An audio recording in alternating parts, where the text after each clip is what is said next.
Hello, this is Brian Rowe with Mythic MTG Tech number 255 with some incredible news today. Mana Drain is being reprinted. Yes, you heard me correctly. Mana Drain is being reprinted as a Judge foil. This image is all over the internet right now. It is from a prominent judge who got a Mana Drain in the mail as a reward card. This is incredible. It's got a lot of people kind of shaken up in the Magic Finance world, and a lot of old school and vintage players really happy. For a little bit of history around Mana Drain is a super powerful card. It is one of the few cards restricted in the old school 93-94 constructed format. It is banned in Legacy, and it is a complete powerhouse. It was a staple in Brian Wiseman's The Deck, a 4-of control deck that used the mana for things like Mind Twist and Moat to ramp ahead of your opponent and gain a giant advantage. I have very positive memories playing this card as a kid.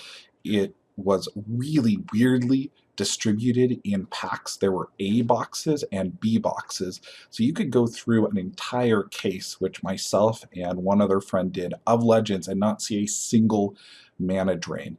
The alternative boxes had Karakas in them, and at the time Karakas was only worth like $5 or less. So nobody cared about Karakas, and they were really unhappy about not getting Mana Drains in those boxes. Mana Drain is a powerhouse today in Commander and in Vintage. I play Grixis Thieves in Vintage. It's the deck that took second at Eternal Weekend this last year. It is a really powerful card. I've cast things like Consecrated Sphinx and Dig Through Time off of the mana that I've gotten off of a Mana Drain. In Commander, this is a complete powerhouse. It ramps you several turns ahead and allows you to drop things like Batter Skull for free.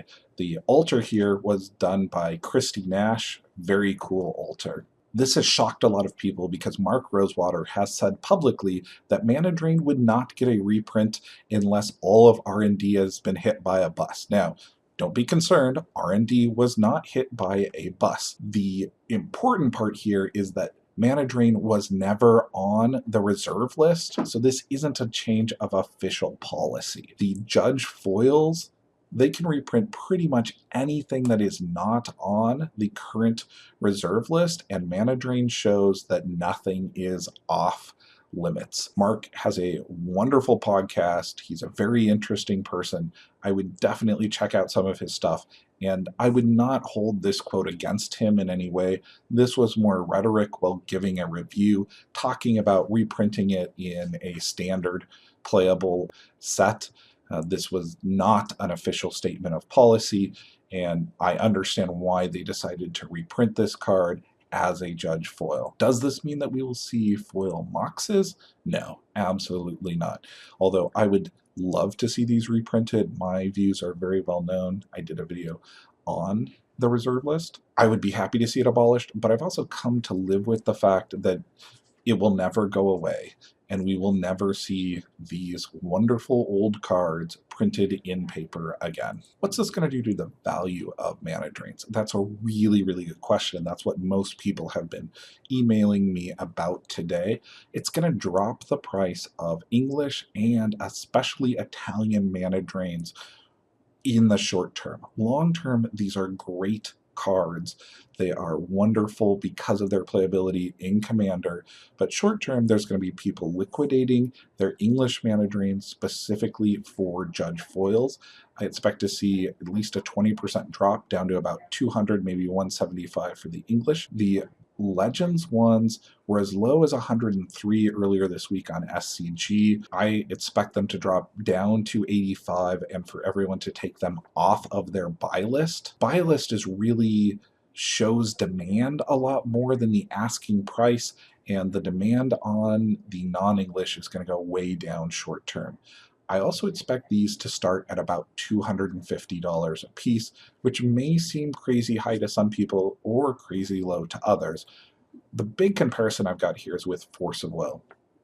Force of Will started at about $450 and is up around the 6 to 8 range currently. By contrast, Mana Drain is not legal in Legacy, which is the big driver behind Force of Will. It's also not a 4 of in the vintage decks that it's played in, and Commander players aren't so worried about picking things up immediately.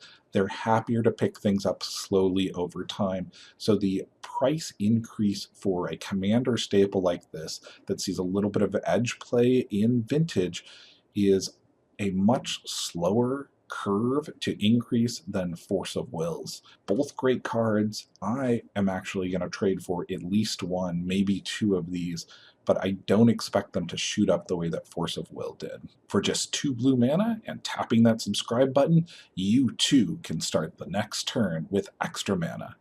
Thanks for watching the channel. Also, thank you to everybody who's over there on Patreon, supporting the channel and making it possible. I greatly appreciate it. Without your help, I would not be able to produce these videos. Thank you.